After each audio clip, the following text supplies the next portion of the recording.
In this lesson, we're going to look at another means of prematurely transferring control in a while loop, and this time we're going to look at the break statement, which will cause a loop to terminate when the break statement is encountered. First, let's look at the general form of the break before we look at a specific example. So we have our while loop with the relational expression. Then we have a series of statements. Then most likely we'll have a condition which, if true, will lead us to want to break out of the loop altogether. So we'll display it like that.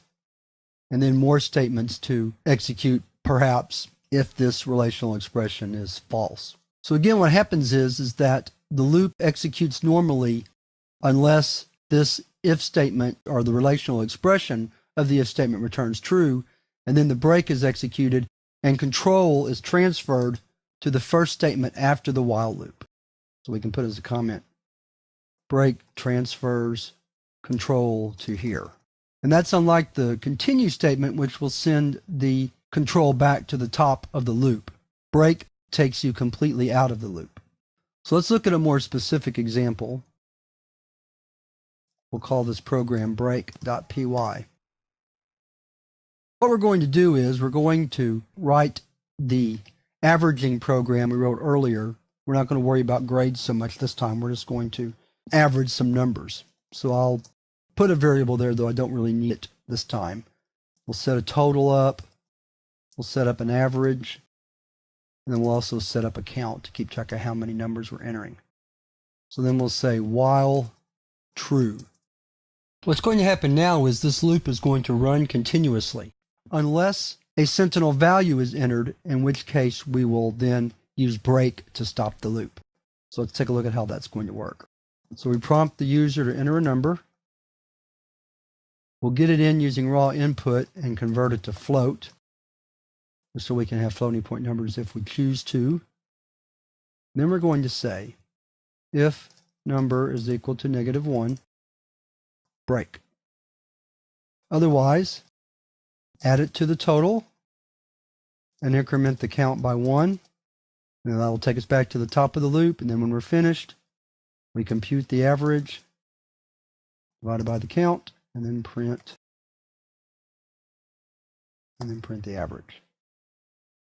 So again, what will happen is if the number we enter is -1, then control will transfer from inside the loop to the first statement after the loop, which is where the average is calculated. So let's exit and save. And let's give it a try here. Oops, I didn't do that right. Break.py. There we go. We have a little syntax error. So let's go back into the program. Our syntax error is right here. I left off this closing parenthesis for the whole print function.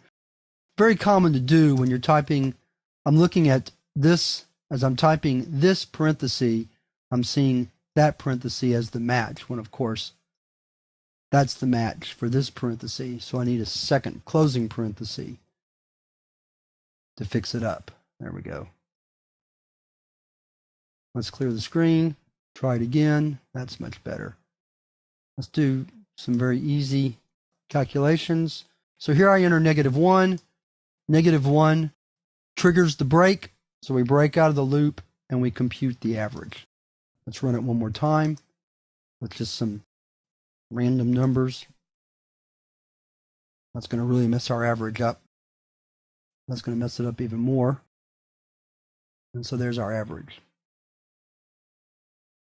So again, break can be used anytime some condition occurs that necessitates ending the loop at that point.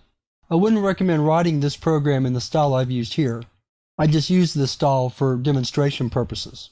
You are better off writing this program the way I did earlier in the chapter, but I wanted to demonstrate how break works with a familiar example. With that, we're ready to leave these topics of how to prematurely transfer control out of a loop and look at a very common use of loops in programming, and that's processing text files.